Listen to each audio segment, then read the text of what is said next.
Et je vous dis bonjour à tous et bienvenue. Donc je vais me présenter, je suis Audrey Lépicier, chef de projet et community builder chez Voodoo. Et avant de passer la parole à Nicolas, je vais juste prendre 3 minutes pour vous expliquer qui on est chez Voodoo, ce que l'on fait et pourquoi on a organisé ce webinaire. Alors, pour ceux qui ne nous connaissent pas encore, donc Voodoo, c'est une start-up qui a 3 ans et qui est implantée dans l'est de la France, à Besançon, au sein de l'accélérateur Village Bricea du Crédit Agricole. D'ailleurs, je crois qu'on a pas mal de personnes du Crédit Agricole avec nous aussi qui participent à ce webinaire, donc bonjour à vous. Et on est aussi implanté à Mulhouse, dans un lieu vraiment extra qui s'appelle le KM0, donc on a beaucoup de chance. Alors notre métier, en 3 mots, c'est d'activer les réseaux pro.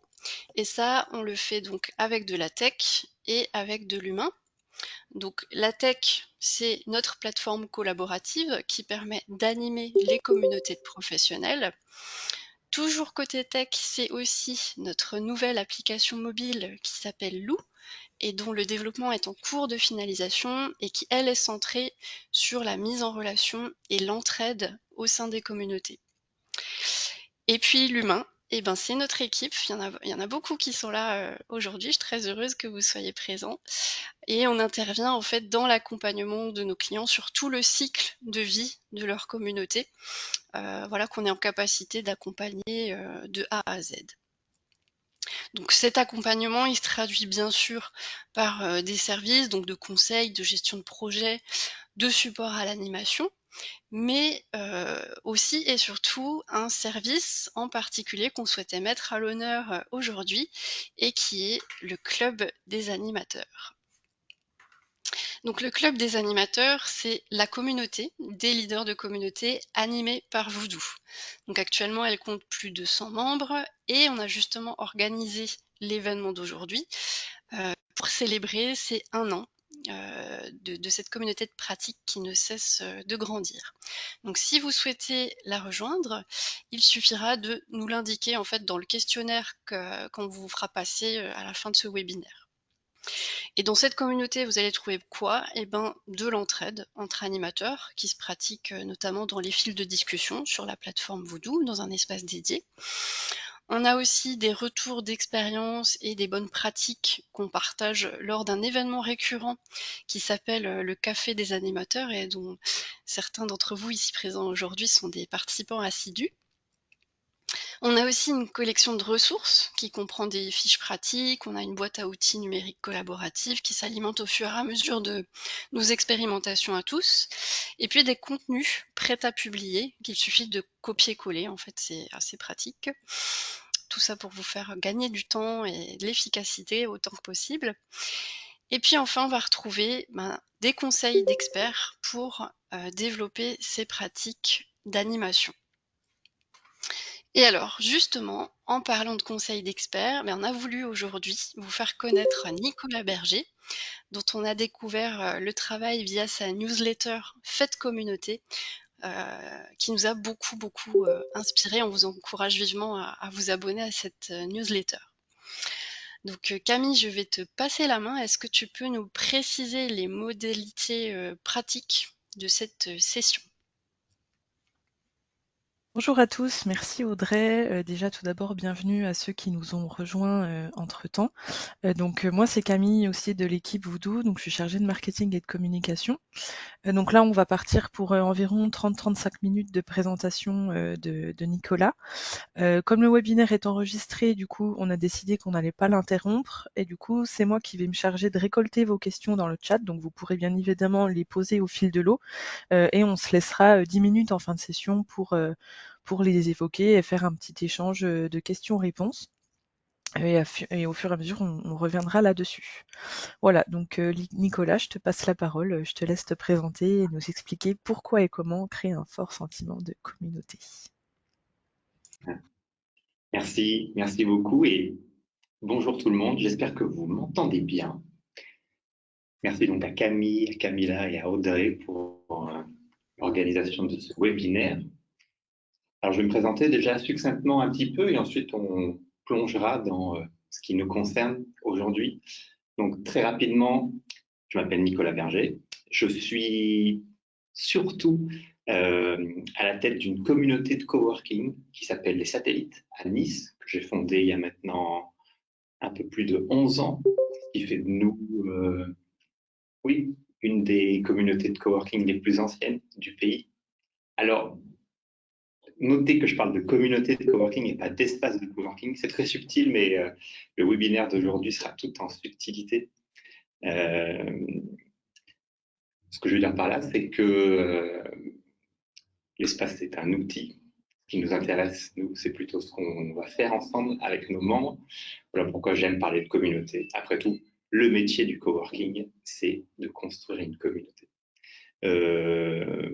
Par la suite, il m'est arrivé en fait de travailler avec des entreprises, avec des organisations. Très naturellement, au départ, j'ai aidé à créer d'autres espaces de coworking en France. Et puis, j'ai travaillé avec donc, des entreprises pour les aider aussi à construire leur communauté. J'ai pu travailler par exemple avec Singa, l'ONG Singa, ou bien Opéra, ou bien également Doctolib, dont on verra un exemple tout à l'heure dans la présentation.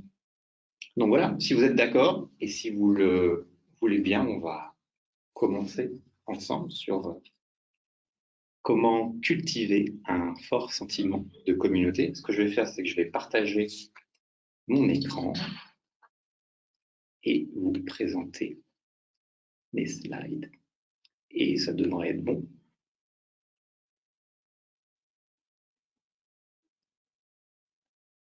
Oui, ça y est, on voit bien tes slides. On voit bien les slides. J'ai mis cela en plein écran. Et C'est normalement, parfait. on est OK.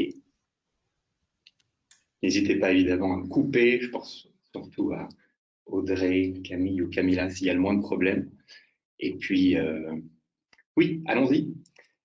OK, en guise d'introduction, j'ai quand même envie de vous parler du dernier événement auquel j'ai participé et que j'ai, d'une certaine manière, aidé à co-organiser et qui était aussi un rendez-vous entre leaders de communauté.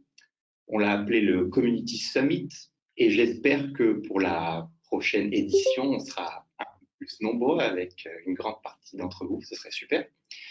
C'était à Paris en septembre dernier, ça s'appelait donc le Community Summit.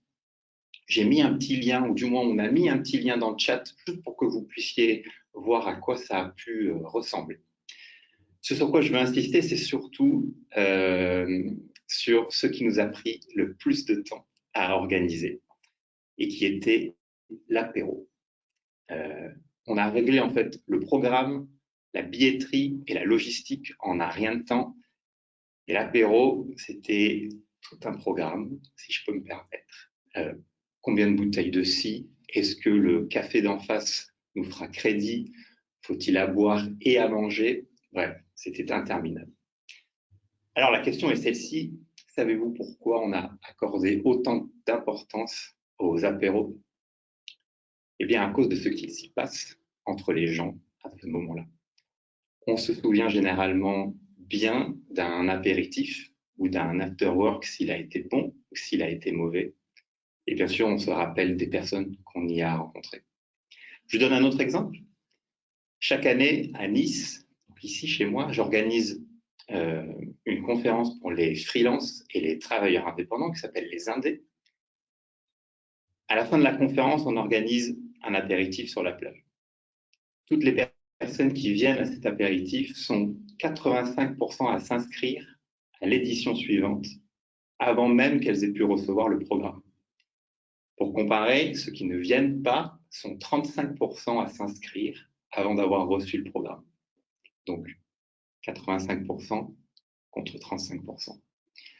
Le secret, je viens au but désormais, et vous en doutez maintenant, c'est ce sentiment de communauté et d'appartenance qu'on ressent lors des rencontres, lors des discussions de couloir, lors des poignées de main, lors des éclats de rire. Le sentiment de communauté ou d'appartenance, c'est donc un lien affectif entre individus ou entre individus et organisations. Il se nourrit de 6 facteurs qu'on va aborder ensemble et surtout, il permet un plus grand échange d'informations entre les membres de la communauté, une plus grande rétention des clients pour l'entreprise, par exemple, un meilleur bouche à oreille, une meilleure productivité des collaborateurs et moins de solitude, évidemment, et donc, osons-le, un peu plus de bonheur en société. Parmi donc les communautés qui réussissent, toutes dégagent un fort sentiment de communauté et d'appartenance. Entrons donc ensemble, si vous le voulez bien, sur les mécaniques de cette clé à succès. On va donc commencer par créer une porte d'entrée. Nos communautés ne sont pas faites pour tout le monde. Alors, je commence ainsi. Ce que je veux dire par là, c'est qu'il est inutile de nous battre pour plaire à tout le monde. Vous connaissez évidemment l'adage, si c'est pour tout le monde, alors ce n'est en réalité pour personne. Créer une porte à l'entrée de nos communautés, c'est savoir d'emblée qui en est et qui n'en est pas, donc qui doit être dedans et qui doit rester au dehors. Alors ça a l'air abrupt comme ça, mais ce que je veux dire par là, c'est que une porte à l'entrée aide à créer un plus fort sentiment de communauté pour les personnes qui sont à l'intérieur, pour les personnes qui sont membres de la communauté. Une porte à l'entrée, ça n'est ni plus ni moins qu'un ressort pour créer de l'exclusivité et de l'intimité. J'y reviendrai sur ces deux éléments plus tard. Pensez-y, nous voulons tous faire partie de groupes où nous nous sentons à notre place. Nous aimons aussi l'exclusivité parce que nous aimons faire partie de quelque chose dont d'autres ne font pas partie. Aussi, si nous aimons l'intimité, c'est parce qu'elle nous aide à être plus authentiques. Et sur ce point aussi, j'y reviendrai dans un instant. Je vous donne deux exemples. Carrefour aujourd'hui a réuni 15 de ses clients les plus engagés, les plus fidèles. Ils sont réunis sur un groupe WhatsApp, aussi invraisemblable que cela puisse être. Ces 15 clients, avec l'organisation Carrefour, discutent ensemble quotidiennement et encore mieux que cela, ces 15 clients qui sont nommés les super utilisateurs peuvent avoir accès au board de Carrefour à chaque fois qu'ils se réunissent. Autre exemple, Apple, inévitablement. Apple réunit 100 de ses employés les plus méritants pour qui elle organise un programme et des activités spécifiques. J'ai donc une question toute simple. Comment pensez-vous, d'une part, que ces 15 clients de Carrefour et d'autre part, ces 100 employés les plus méritants d'Apple se sentent? À mon avis, au fond d'eux-mêmes, ils partagent un fort sentiment d'appartenance et de communauté. Alors, comment on crée cette porte à l'entrée? De manière assez simple, par 3 critères, disons-le ainsi. On peut commencer avec la démographie et choisir des critères comme l'âge, le genre, la localisation géographique, par exemple. Les habitudes également, ce que je veux faire avec d'autres personnes qui me ressemblent. Et enfin, par la psychologie, ce que j'aime, ce que je n'aime pas également, ce que je préfère, quelles sont mes opinions. Je vais vous donner 3 exemples qui vont aller du plus simple au plus spécifique et j'insisterai ensuite sur la spécificité de la définition qu'on peut donner à sa communauté. Premier exemple extrêmement simple, ce club est réservé aux hommes. Alors, ça a existé autrefois, ça existe encore malheureusement aujourd'hui. Ce que je veux dire par là, c'est que c'est aussi une manière de dresser une porte à l'entrée de sa communauté. Deuxième exemple, beaucoup plus spécifique, cette communauté est accessible uniquement aux entrepreneurs de moins de 30 ans et ayant réalisé un chiffre d'affaires annuel d'1 million d'euros. Cette communauté existe, je vous mets, ou en tout cas on vous met un lien dans le chat puisqu'il s'agit du Young Entrepreneur Council. Mais voilà une communauté qui, dans sa définition, est davantage spécifique sur les limites qu'elle se donne pour se définir. Le troisième exemple apporte un élément supplémentaire dans la spécificité qu'on peut apporter aux communautés. Là, c'est une spécificité géographique. Ce groupe est un groupe de pratiquants d'arts martiaux chinois internes basés à Bordeaux. Pour ceux qui connaissent les arts martiaux, peut-être il y en a dans l'audience. La différence entre les arts martiaux externes et les arts martiaux internes. Ici, c'est même un art martial chinois et à Bordeaux. Donc, voilà comment on peut être plus spécifique. Et en fait, plus la définition de votre communauté sera spécifique, plus la porte à l'entrée que vous aurez créée jouera le rôle qu'elle doit jouer. Pour être spécifique, voici également une formule simple que vous pouvez utiliser pour définir votre propre communauté. Une communauté pour X qui font Y, X étant bien sûr votre persona, ou du moins votre membre idéal, Y étant plutôt le bénéfice qu'il va en tirer. Je vous donne deux exemples. Le premier concernant Doctolib et concernant surtout les médecins inscrits sur la plateforme. Voici comment ils se définissent. Un espace pour échanger entre praticiens et améliorer le système de santé. Le deuxième exemple concerne Blablacar et tous les conducteurs inscrits, ceux qui offrent leur voiture en covoiturage. Cette communauté-là se définit ainsi. Pour les conducteurs les plus fiables et les mieux notés. Voilà. Pour ce premier point d'une porte à l'entrée. Deuxième point, dicter un rythme et des rituels. Tous les groupes, quels qu'ils soient, et qui sont soudés, ont des habitudes, des traditions et des rituels. Je vous donne un exemple visuel, celui-ci. Avant chaque match, l'équipe nationale de Nouvelle-Zélande de rugby effectue un haka. Voilà un des rituels qu'on connaît bien, évidemment. Tous les ans, la communauté NestLab, d'experts en neurosciences, organise un challenge entre ses membres. Je vous partage, ou du moins on vous partage également le lien de cette communauté qui est assez connue et oui, qui peut vous inspirer si vous jetez un coup d'œil à comment cette communauté en fait fonctionne. Les rencontres, les événements, les conversations, les challenges, ces rituels peuvent prendre différentes formes, évidemment. C'est la répétition de ces rituels qui crée du rythme. Créer un rythme d'activité et d'événements pour sa communauté, c'est fixer d'une certaine manière des prises auxquelles la participation de vos membres peut s'accrocher. Un membre peut se dire « je rate l'apéro de ce jeudi, mais je serai présent à celui de jeudi prochain », par exemple. Le rythme, donc, crée la participation.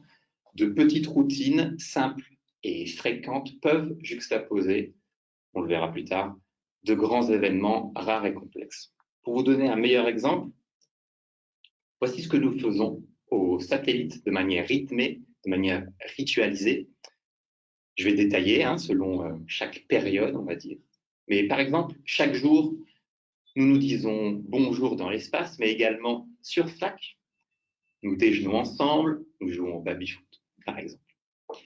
Chaque semaine, un de nos membres décide de se présenter, de présenter son métier aux autres membres. On appelle ça un Zoom. On organise aussi nos propres apéros, nos happy hours. On partage également un conseil business. Chaque mois, on fête l'anniversaire de nos membres. Par exemple, on organise aussi une séance de questions-réponses. Chaque semestre, là, on arrive dans les événements qui sont un peu plus larges, un peu plus exceptionnels. On réaménage notre espace. On réunit également toute notre communauté autour d'un grand conseil. Ici, c'est pour améliorer la manière dont on fait communauté tous ensemble. Enfin, chaque année, on fête l'anniversaire de la communauté des satellites. On organise une grande fête de rentrée sur la plage en septembre, qu'on appelle la beach party, où on organise aussi un week-end au ski. Bon, ça c'est quand on a la chance d'habiter sur la Côte d'Azur et on a la montagne et la mer tout proche, mais ça n'est pas le sujet, donc je passe vite à la suite. Ce que je veux dire par là, c'est que ces habitudes et ces rituels aident aussi à constituer un fort sentiment de communauté. Évidemment, quand on construit une communauté, c'est aussi avoir un lieu sûr pour y tisser des liens forts. Un lieu commun aide considérablement pour cela. Plus les membres d'une communauté se rencontrent régulièrement dans un même lieu, et plus leurs relations se renforcent entre eux. Trouvez votre clubhouse, je pourrais le dire ainsi, et vous aiderez votre communauté à prospérer. D'autres exemples, je reviens au rugby. Les équipes de rugby ou les équipes de foot, par exemple, se retrouvent sur la pelouse de leur stade lors d'un match. Exemple plutôt simple. Je reviens à Nestlab également. La communauté de Nestlab, elle, se retrouve sur un groupe Circle pour discuter quotidiennement. Autre exemple, s'il y a des développeurs parmi nous, les développeurs web qui cherchent une réponse à leurs problèmes se retrouvent sur Stack Overflow, par exemple. Enfin, les freelances qui veulent proposer leurs services créent un profil sur Malte. Alors, aujourd'hui, pour beaucoup de ces communautés, ce lieu est en ligne. Je vous ai mis ici des exemples en fait d'un rapport qui a été réalisé par Orbit, une entreprise américaine, qui est intitulé Constellation Report State of Community Tools, et qui montre en fait quels outils sont les plus utilisés aujourd'hui, selon d'ailleurs des rubriques et des critères bien précis. On vous met le lien sur le chat vers ce rapport qui est beaucoup plus complet que les quelques lignes que j'ai mis ici et qui vous montre en fait l'étendue, l'éventail des différents outils qui existent. Et peut-être pour le rapport qu'ils feront en 2023, eh bien, ils ajouteront Woodo, peut-être. Enfin voilà, je vous conseille de jeter un coup d'œil à ce rapport qui est très complet. Troisième point, écrire une histoire commune. Connaître l'histoire du groupe auquel on appartient aide à s'y identifier. Une histoire commune aide aussi à se projeter en tant que membre et à imaginer comment y contribuer. On peut voir cela de cette manière. En fait, les membres qui entrent dans une communauté, ils entrent comme dans un livre qui est déjà ouvert et dont une partie de l'histoire a déjà été écrite par les membres précédents. À leur tour, ils y racontent leurs aventures, et puis ils passent la main, ils la confient à d'autres. Des exemples, évidemment, à notre échelle, à l'échelle d'un pays comme la France, on a évidemment un roman national. De manière plus humble, à l'intérieur des groupes d'amis, on peut se contenter de private jokes ou d'un jargon intimiste, par exemple. Autre exemple, celui du Burning Man. Les festivaliers du Burning Man, par exemple, eux, observent leur totem brûlé. Là aussi, puisque c'est une communauté qui est assez emblématique, je vous ai mis le lien dans le chat de la manière dont ils racontent leur histoire et qui peut être assez inspirant. Évidemment, qu'est-ce qui est intéressant à raconter dans une histoire commune de communauté? Eh bien, évidemment, ce sont les débuts de la communauté, les étapes clés, les grandes réussites de la communauté, les grands échecs aussi, les membres piliers, ce qu'ils ont fait, les meilleurs souvenirs, etc. Réunir en fait ces anecdotes-là et trouver comment les raconter aide à créer un sentiment d'appartenance et de communauté. A contrario, le nombre de membres, les statistiques d'engagement, les services proposés, ces choses-là ne sont pas ce que de potentiels membres vont retenir. Une histoire bien racontée peut permettre aux membres de s'identifier à notre communauté et d'y prendre part, mais pas en leur disant d'être une ligne supplémentaire sur un tableur Excel, par exemple. Alors, comment faire? Comment faire pour constituer une histoire, raconter une histoire commune? Je vous présente 4 points. Le premier, évidemment, c'est commencer d'abord par écouter votre communauté. Je le dirai jamais assez. On fait communauté avec nos membres et non pas pour nos membres. Ça commence par les écouter, évidemment. Deuxième point, ne présentez pas vos membres entre eux par leurs caractéristiques évidentes. Alors, je m'explique par ce que j'entends par caractéristiques évidentes. Je vais reprendre l'exemple des satellites. La caractéristique évidente des membres des satellites, c'est leur métier. Alors, je pourrais me contenter de présenter Marion à Urbain en disant « Salut Marion, je te présente Urbain qui est graphiste ».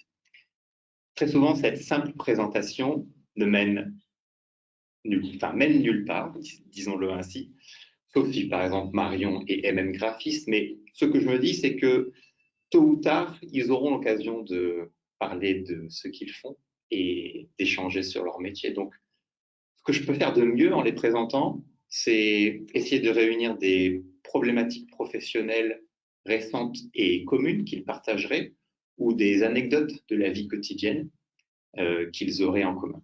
Donc, exemple à nouveau. Salut Marion, je te présente Urbain, qui est venu me voir hier parce qu'il a une problématique sur l'automatisation de son marketing et je me suis dit que ce serait bien de vous présenter puisque toi, tu en es une spécialiste. Et là, je peux m'échapper et les laisser discuter entre eux. Autre exemple, salut Marion, je te présente Urbain qui est, comme toi, passionné de cyclisme et figure-toi qu'il organise chaque week-end des sorties dans l'arrière-pays niçois. Je pense que vous devriez rouler ensemble. Voilà comment on peut faire mieux.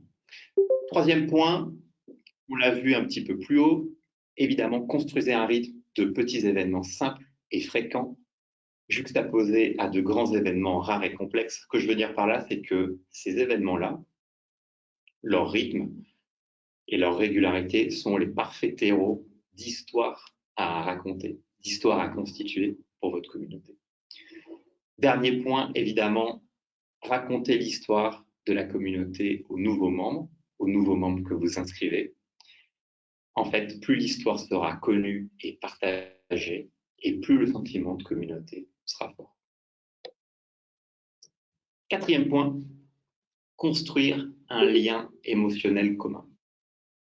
On a donc nos membres qui sont réunis, et ce qu'on veut désormais, ce qu'on veut maintenant, c'est qu'ils partagent quelque chose de fort. Une sorte de dynamique émotionnelle commune qui saura mieux s'ancrer dans le temps et dans la chair des membres qu'un lieu partagé, par exemple, ou un outil virtuel. Je vous donne un exemple. Si dans l'audience vous êtes né avant les années 90, il y a de bonnes chances pour que vous vous rappelez où vous étiez lors de la célébration du réveillon de l'an 2000. La rareté de cette occasion a façonné un événement assez exceptionnel à proprement parler. Et en ce qui me concerne, j'étais moi au pied de la Tour Eiffel à Paris, et ce dont je me souviens, c'est d'un feu d'artifice comme je n'ai jamais vu auparavant, et jusque-là, il était assez grandiose. Ce que je sais aussi, c'est que je partage cela avec les autres personnes venues en nombre avec moi ce soir-là sur le Champ de Mars. Alors, il y a mieux également. En fait, si un groupe veut résoudre un problème ensemble ou veut approfondir un sujet, ce qui est généralement l'objet de toute communauté ou de toute personne qui se réunissent en communauté, rien n'est meilleur qu'une expérience unique et partagée. Et pour cela, pour illustrer cela, The Event, qui est la photo qui illustre ce slide, en est la parfaite illustration. Alors j'espère que vous connaissez tous The Event. Si ça n'est pas le cas, on vous met un petit lien dans le chat, juste pour que vous voyez à quoi ça ressemble, puisque c'est français. En fait, depuis 2016, c'est un marathon d'un week-end qui s'organise et qui est organisé en fait par les plus grands streamers de jeux vidéo en France. Et c'est le parfait moteur d'émotion collective. Imaginez donc dans une grande salle les 50 youtubeurs stars, les 50 stars du Twitch, du game français, tous en streaming avec leurs communautés respectives et avec un objectif commun, réunir le plus de dons possible pour une association caritative. Des milliers de fans en fait se retrouvent tout le long de ce week-end et battent des records de dons en faisant mieux dorénavant que le site d'action, par exemple. Cette année, l'année dernière, en septembre 2022, The Event a récolté plus de 10 millions d'euros de dons pour 4 associations environnementales. Et pour les membres des différentes communautés, ainsi que pour les streamers, ce week-end a été chargé en émotions, beaucoup de contenu, beaucoup de challenges, beaucoup d'interactions, une cause commune, le tout sur un instant très très court. Une sacrée réussite en soi. Ce que je veux dire par là, c'est que The Event montre qu'une cause commune plus grande que soi peut cultiver un fort sentiment de communauté. Alors, voilà d'un côté pour les grands événements rares et exceptionnels, comme le The Event. N'oublions pas non plus les petites victoires du quotidien. N'oublions pas non plus de les célébrer pour susciter une dynamique émotionnelle commune également. Tous les jours, les groupes, quels qu'ils soient, vivent des moments dits insignifiants, mais qui méritent pourtant qu'on s'y attende. Ces moments sont vécus généralement par tous, et tous les membres d'une communauté, en fait, peuvent ressentir cela et peuvent reconnaître en chacun un sentiment qu'ils ont déjà pu vivre. Ces moments, ils peuvent être amplifiés. Pour vous donner un exemple, de moments de joie ou de bonheur, par exemple, qui peuvent être partagés et célébrés, on peut fêter l'anniversaire des membres, par exemple, fêter des naissances, fêter des déménagements, célébrer des changements de carrière ou l'arrivée de nouveaux clients, etc., etc. Au satellite, par exemple, trône une cloche des bonnes nouvelles, et dès que nos membres ont des bonnes nouvelles à partager, ils l'actionnent. Et généralement, les autres membres sont contents pour eux. Ok, 5e point, provoquer une vulnérabilité. Alors, je ne parle pas du tout ici de remplacer le divan de Freud. Je ne parle pas non plus de faire pleurer dans les chaumières. Ce que je veux dire par là, c'est que par vulnérabilité, c'est surtout quelque chose qui se manifeste lorsqu'il y a de l'intimité et de la confiance. Et justement, dans l'intimité et la confiance d'un groupe, les personnes se livrent, les personnes se confient et les personnes parlent de sujets plus profonds. Je vous donne quelques exemples. Je connais 2 personnes qui sont membres de l'association France Autisme. Ce sont 2 parents dont les enfants sont atteints d'autisme. Et pour eux, faire partie d'un tel groupe est aussi l'occasion d'évoquer des sujets sensibles comme la sexualité, la mise au banc de la société, la violence ou la fin de vie de leurs enfants. Nulle part ailleurs, en fait, ils ont l'occasion d'évoquer ces sujets-là et pour eux, donc, c'est assez important d'en faire partie. Alors, comment remarque-t-on que la vulnérabilité a été acceptée dans notre communauté? Eh bien, quand on observe que nos membres décident enfin de partager leurs désaccords, leurs peurs, leurs doutes et leurs souffrances.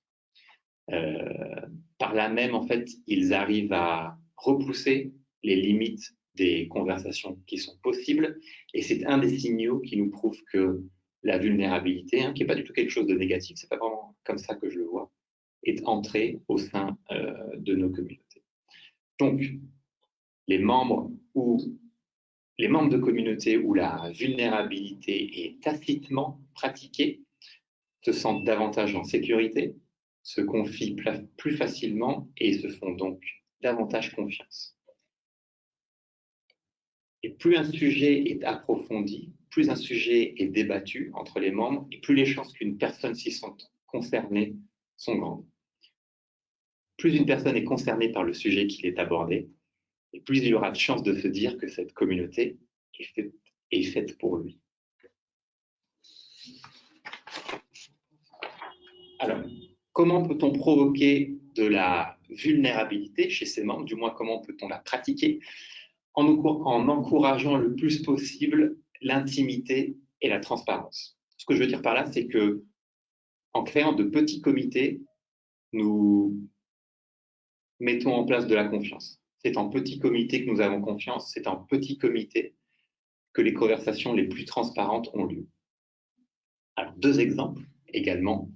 Je reviens au satellite. Au satellite, il existe un petit groupe de 10 personnes qui s'appelle le Club des créateurs. Il réunit uniquement des freelances et des entrepreneurs qui se réunissent chaque mois pour discuter de leur to-do list et des challenges qui leur font face et qu'ils rencontrent. Et en fait, à chaque fois qu'ils se rencontrent, ces personnes arrivent en fait à partager à la fois leurs challenges, mais c'est aussi un bon moment pour demander de l'aide, demander des conseils, chose qu'ils ne font pas souvent dans leur quotidien.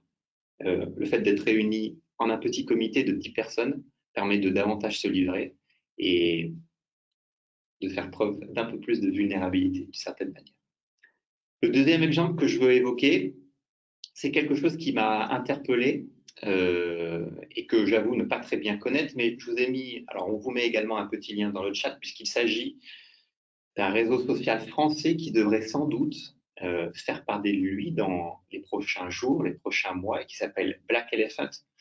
Moi, ce qui m'a interpellé, c'est que ce réseau social se base quasi exclusivement sur la vulnérabilité. Et alors, comme vous le savez peut-être, la dynamique émotionnelle des réseaux sociaux qu'on connaît aujourd'hui, comme Facebook, LinkedIn ou Twitter, est de manière très schématique assez négative. Ce que je veux dire, c'est que ces réseaux sociaux créent beaucoup d'anxiété, de frustration et parfois même aussi un peu de violence. Black Elephant, ce qu'ils ont écrit, ce qu'ils ont dit jusque-là, c'est qu'ils veulent totalement renverser la roue de ce côté-là, créer des vraies rencontres entre personnes inconnues et qui peuvent partager des choses. Et pour cela, ils misent sur la vulnérabilité. Alors, si vous cliquez sur le lien ici, comme moi, vous êtes un petit peu curieux de ce que cela présage, vous verrez que c'est assez intéressant la manière dont ils veulent fonctionner. J'ai l'impression qu'ils en sont qu'à leur début, mais voilà, peut-être que, comme moi, vous découvrez ce que aujourd'hui ce réseau social peut devenir demain. Et bon, comme c'est français, j'ai vu ça dans ma veille et j'ai trouvé ça très intéressant. Ils sont basés sur la vulnérabilité et pour créer une communauté, c'est toujours assez cool, je trouve. Donc, voilà, ce que je veux néanmoins que vous puissiez retenir, c'est que quand on parle de vulnérabilité, ou du moins dans les conversations qui peuvent avoir lieu entre les membres de nos communautés, ce qui est important, c'est que les meilleures discussions sont celles qui créent de l'unité. Sixième point, un jeu de pouvoir et d'influence. Alors, les groupes humains sont des créatures sociologiques à part entière et en France, on connaît bien la philosophie du contrat, par exemple. Faire communauté, je crois que c'est jouer le jeu du contrat. Et ce jeu est aussi un jeu de pouvoir et d'influence. C'est un petit peu la face obscure de la force. Les communautés donc qui réussissent et ceux qui les étudient, comme nous, ont découvert quelque chose d'assez intéressant. Si elles réussissent, c'est sous l'effet de deux explications. La première, évidemment, c'est qu'elles fournissent un environnement social et altruiste qui résout le problème de leurs membres, bien évidemment. Et le deuxième point, en outre, c'est qu'elles se distinguent parce qu'elles permettent à leurs membres de se comparer et de s'élever auprès d'autrui. Je vous donne un exemple, celui de l'entreprise Cisco, qui en interne travaille sur l'émulation et qui récompense ses employés en les encourageant à participer.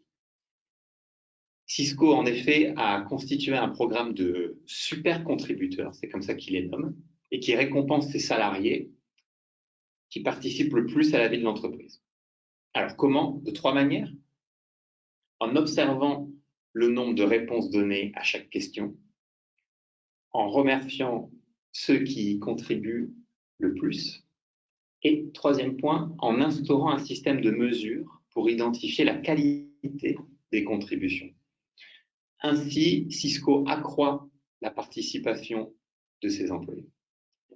Là, sur ce slide, je vous montre en fait les 6 types de récompenses que l'entreprise octroie à ses employés.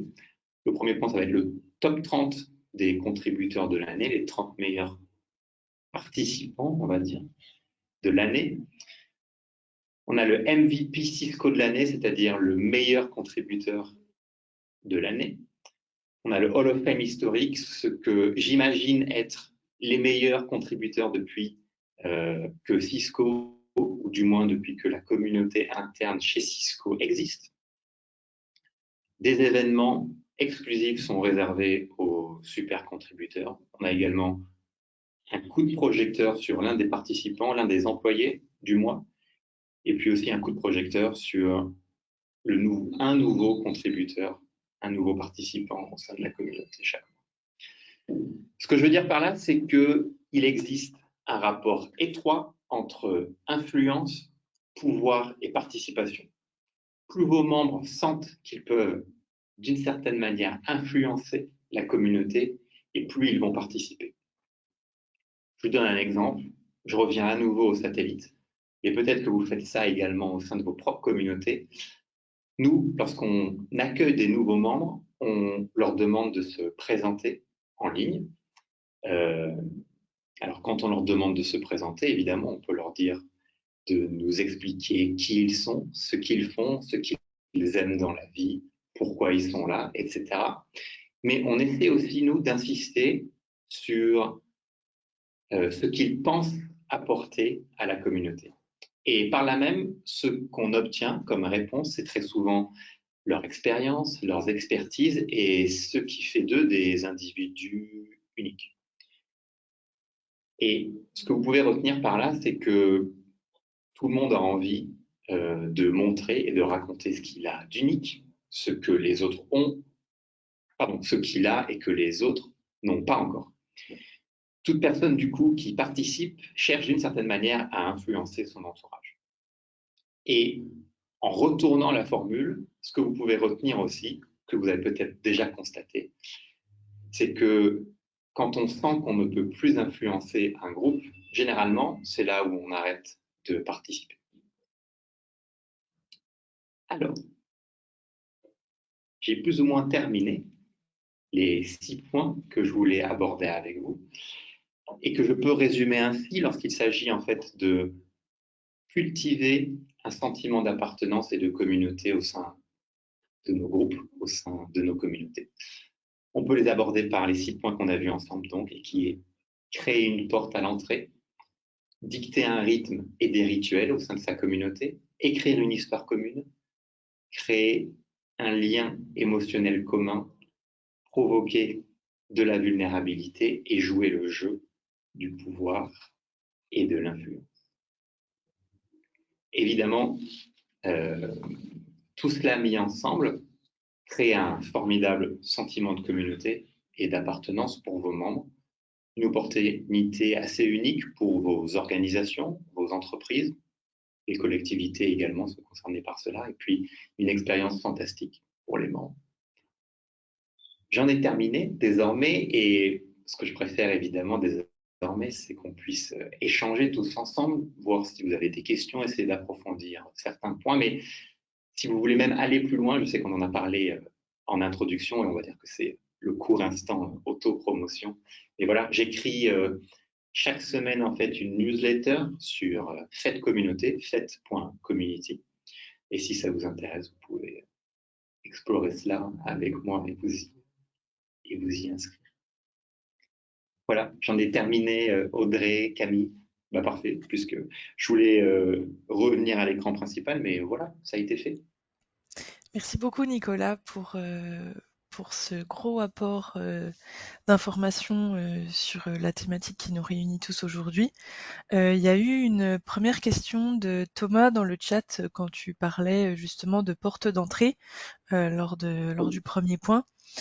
Thomas demande en fait justement, est-ce encore autorisé d'instaurer une discrimination quelle qu'elle soit à l'entrée dans une communauté et surtout en milieu professionnel? Alors c'est une bonne question, effectivement. Choisir qui va faire partie de notre communauté, c'est aussi donc choisir qui ne va pas en faire partie. Tous les exemples que j'ai essayé de donner, tous les critères qu'on peut se fixer, doivent évidemment suivre la loi de notre pays. Donc,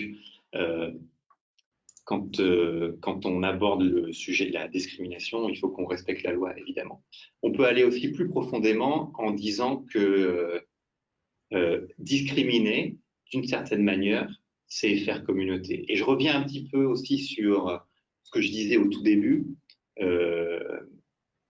Lorsqu'on constitue le persona par exemple, des membres de notre communauté, on fait aussi le choix de qui est le membre idéal. Donc, on a une idée assez précise de oui, qui est le membre idéal de notre communauté. Ça ne veut pas dire qu'on doit refuser les personnes qui ne rentrent pas dans le moule, mais ça donne une idée plus précise de qui ils sont, et par qui ils sont, j'entends aussi ce à quoi ils aspirent, quels problèmes ils rencontrent et comment ils interagissent ensemble. Voilà, pas du tout la peine de discriminer sur des critères qui vont au-delà de ce qui est nécessaire. Néanmoins, à nouveau, une communauté n'est pas forcément faite pour tout le monde, et donc savoir au préalable qui est notre membre idéal, avec qui on a envie de faire communauté. Je pense que c'est toujours un bon moyen pour ne pas se tromper, par exemple, dans les messages qu'on va adresser, ne pas se tromper aussi de personnes qu'on va réussir à attirer. Voilà, j'espère que j'ai bien répondu Merci Nicolas. à la Alors il y a question. d'autres questions qui sont arrivées par la suite. Dans l'ordre, du coup, il y a Ludovic qui demande provoquer une vulnérabilité, n'est-ce pas un peu trop personnel et du coup faire fuir des personnes, du coup. Alors, je comprends la question parfaitement et je vois où on veut en venir et je la trouve pertinente. Euh, à nouveau, l'idée n'est pas de forcer la vulnérabilité. Je pense que les personnes qui acceptent de jouer le jeu de l'intimité, de faire partie de groupes un peu plus réduits, ce qu'on peut appeler des sous-communautés, c'est-à-dire des sous-groupes dans le groupe pour oui, créer un peu plus de confiance et un peu plus d'intimité. On peut les encourager, donc ces personnes-là, à en faire partie, mais ne pas les forcer. Euh, J'imagine que les personnes qui n'ont pas forcément envie de se livrer immédiatement, eh bien, ne participeront pas à ces différentes activités qui vont pratiquer la vulnérabilité de certaine manière. Je pense que on peut le voir comme une option supplémentaire. Si on reste dans le strict cadre, par exemple, des activités et des événements qu'on peut organiser, ça peut être un événement parmi tant d'autres. Et dans cet événement ou dans cette activité, tout le monde n'est pas obligé d'y participer. Ce que j'ai moi, ce dont j'ai pu témoigner, et peut-être que c'est le cas aussi pour d'autres personnes ici, c'est que dans les groupes réduits, on arrive à connaître davantage les personnes qui nous entourent. On arrive aussi à aller plus loin dans les conversations. Alors évidemment parce qu'on prend le temps, parce que l'occasion de cette intimité nous permet de prendre le temps, mais aussi parce que peut-être par la régularité de ces événements, par la fréquence répétée de ces activités, eh bien s'installe de la confiance. Et avec de la confiance, vous le savez, on va plus loin dans les conversations, on se livre un petit peu plus, on arrive à repousser les limites des conversations, je l'ai abordé.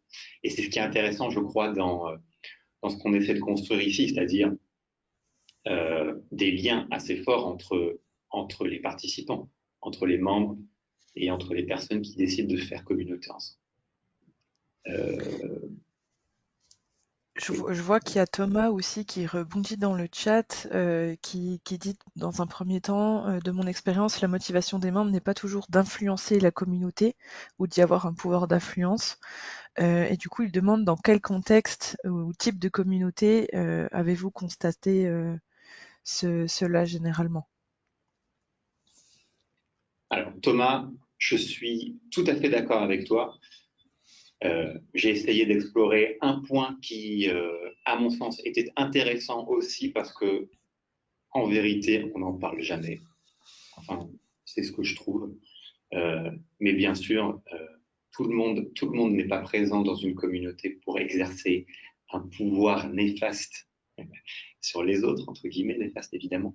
Ce que je voulais insister dans le jeu de pouvoir et le jeu d'influence, c'est surtout sur les caractéristiques uniques de chacun au sein d'une communauté. Ce qui est intéressant, je crois, et à mon avis, ce qu'on a un peu tous partagé, c'est la pluralité des profils qui constituent nos groupes, la pluralité des expériences, des pratiques. des personnes qui rejoignent nos communautés. Et du coup, si on arrive, nous, en tant que leaders de communauté, à insister sur ce qui fait la particularité des uns et des autres, je crois que ça apporte de la richesse dans les conversations, dans les échanges et dans le but qu'on essaie d'atteindre. Alors, ça demande évidemment de connaître parfaitement les différents membres de notre communauté, mais c'est aussi aller plus loin que l'exemple que je donnais, par exemple, sur on est une communauté de graphistes et on est tous graphistes. Si on s'arrêtait là, ce serait dommage parce qu'en fait, chacun, s'il y a des graphistes dans la salle, vous savez sans doute mieux que moi, mais chacun peut avoir sa spécificité, chacun a sa particularité, chacun travaille avec des clients d'une manière bien précise et connaître cela, réussir à ce que les uns et les autres se connaissent mieux selon leur spécificité, je pense que ça apporte de la richesse au sein d'un groupe. Donc, c'était vraiment sur ce point-là que je voulais aborder la question de l'influence et de pouvoir, pas sur le côté négatif de ce que l'image le démontrait, Dark Vador peut apporter du côté des Jedi et de la Force. Je m'excuse pour cet exemple trivial, mais surtout sur ce qui fait que dans une communauté, on a des particularités. Et je trouve qu'insister là-dessus, c'est aussi important et intéressant. Merci, Thomas, merci beaucoup Nicolas, Thomas et Ludovic. Si vous avez besoin, n'hésitez pas de prendre la parole pour rebondir. Oui, j'ai hésité à mettre le micro ou pas, en fait. Je sais pas Il faut, on est là pour ça, n'hésitez pas de Non, souci. effectivement, non, mais effectivement, je comprends, oui, effectivement, une question de valeur pour les membres qui est propre à chaque membre. C'est ça que tu voulais, enfin, si je comprends, mais ouais, du coup, sur lequel tu insistais. Et donc, la valeur pour certains sera d'avoir un pouvoir, ouais, d'avoir une influence. Peut-être pour d'autres, ce sera d'autres choses, en fait. Mais effectivement, je comprends l'idée. Donc, merci de la clarification.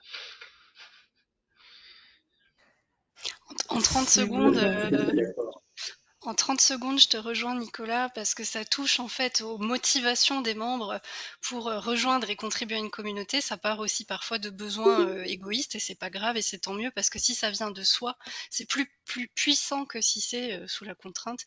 Voilà, et on peut avoir un besoin de se faire connaître, de rencontrer du monde, d'apprendre des choses et ça peut être très motivant.